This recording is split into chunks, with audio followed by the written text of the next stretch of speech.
I always like to fish with snaps instead of having to tie on a new lure each time I want to change my lure. In this video, I'm going to show you how to fix a common issue with buzzbaits when using snaps.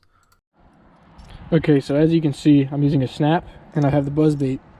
If I go ahead and clip this on right now, the snap has no tension on the wire frame for the buzzbait, so as you can see, it is not going to be held in place at all. It can slide up and down the wire as much as you want, and this also affects the action of it swimming in the water, which I'm going to show you right now.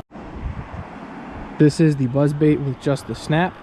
If we go ahead and swim it, as you can see, the blade's not really spinning and the lure itself is very wobbly and doesn't spin very well. And so I'm going to show you a fix that we can do to have the action perform the right way on a buzzbait when you're using a snap. Here's what I'm going to show you now. You can take an O-ring from this Wacky Rig O-ring tool, but it doesn't even have to be an O-ring. It could be like a split ring, or you could even wrap it with some low gauge wire.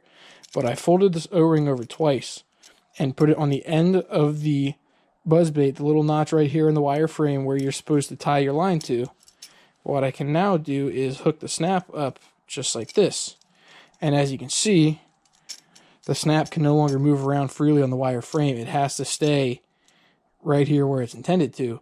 And if you want some extra insurance that it'll stay put, you can even slide the O-ring up just like this.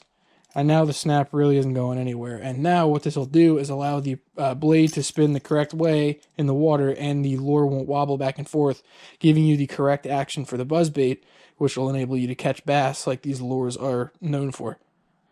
You can also apply this fix to a chatterbait, although I found it to not be necessary on a chatterbait, as the lure's action actually is not affected negatively by the snap the way that the buzzbait's is.